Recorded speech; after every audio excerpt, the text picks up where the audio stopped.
네, 안녕하세요. 주간경제 3분 체크 권재윤입니다. 벌써 7월이 시작됐습니다. 장마철이라서 비가 오락가락하고 참 지수도 시원하게 안 올라줘서 우리 투자자분들 마음도 오락가락 하실 것 같은데요. 자, 이럴 때일수록 일정들 잘 챙겨보셔야겠죠. 7월 첫 번째 주 일정 지금부터 하나하나 알아가 보도록 할게요.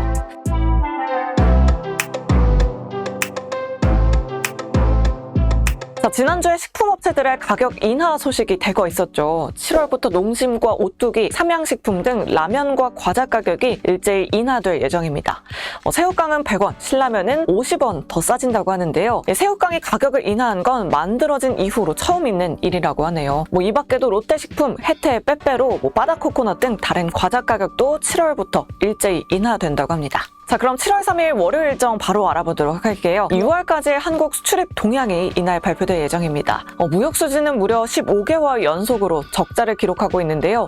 적자 폭이 조금 줄어들었을지 여부 확인해 보셔야겠습니다. 또 5월 온라인 쇼핑 동향도 이날 발표됩니다. 미국 증시는 월요일 인디펜던스 데이로 조기 폐장한다는 점 서학개미 투자자분들 확인해 보시면 좋을 것 같습니다. 다음으로 4일 화요일 일정입니다. 미국 증시는 이날 독립기념일로 휴장이고요. 일본의 후쿠시마 오염수 최종 보고서가 이날 공개된다고 합니다. 그동안 오염수 방출로 국내 증시, 보라TR, 신성홀딩스 같은 소금 관련주들도 급등락세 보여줬었죠. 또 식품주들까지 영향이 있었는데요. 최종 방류 계획이 담긴 보고서가 발표된다고 합니다. 또 글로벌 일정으로는 RBA, 호주 중앙은행의 통화정책회의가 예정돼 있습니다. 연초에 금리 동결로 전환했었던 호주 중앙은행이었는데요. 물가 상승률이 반등하자 지난달 금리 인상을 깜짝 재개하면서 글로벌 증시에 큰 충격을 주기도 했었습니다. 이번 5월 물가 상승률은 1.2%포인트 둔화됐다고 하는데요. 금리 동결에 대한 기대감도 솔솔 나오고 있습니다. 다음으로 7월 5일 수요일 일정입니다. 이제 신규 상장 종목 상장 당일 공모가의 최고 4배까지 오를 수 있죠. 공모주 관심 있어 하시는 분들 정말 많으실 것 같은데요. 필에너지란 기업의 공모 청약 일정이 이틀 동안 예정돼 있습니다. 시장에서 가장 좋아하는 2차전지 설비 제조업체인데요. 주 고객사는 삼성 SDI, 또 최대 주주는 필옵틱스란 점 확인해 보시면 좋을 것 같습니다. 개별 종목 일정으로는 컴투스의 신작 발표 일정이 있습니다. MLB9 이닝스 라이벌이란 게임이 구글 플레이어와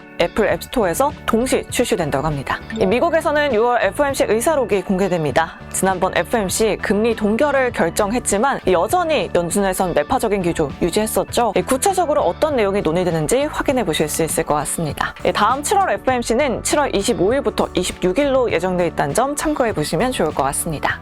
다음으로 7월 6일 목요일 일정입니다. 국내 증시에서는 이노 시뮬레이션이란 기업이 신규 상장할 예정입니다. 엑셀 콘텐츠와 시뮬레이터 사업을 영위하는 기업인데요. 신규 상장주 요즘 정말 핫하죠. 상장 첫날의 주가 흐름 확인해 보셔야겠습니다. 미국에서는 졸츠 보고서가 발표됩니다. 구인 이직 보고서인데요. 연준이 중요하게 보고 있는 고용 관련 보고서입니다. 다음으로 7일 금요일 일정입니다. 드디어 2분기 실적 발표 시즌이 시작됐습니다. 삼성전자의 2분기 잠정 실적 발표 예정돼 있는데요. 일각에서는 15년 만에 전체 적자 가능성도 나오고 있습니다. 휴대폰과 반도체 부문 모두 부진한 실적을 보일 거란 전망이고요. 2분기 반도체 바닥론에 대해서도 삼성전자 내부에서는 신중하게 받아들이고 있습니다. 또 동시에 이날 LG전자의 잠정 실적 발표도 예정돼 있는데요. 이번에도 이 두 기업의 희비가 엇갈릴 예정입니다. 관전 포인트는 작년 2분기부터 흑자 전환했었던 LG전자의 전장 부문이 얼마나 성장했을지, 그리고 삼성전자의 반도체 부문은 어느 정도로 회복됐을지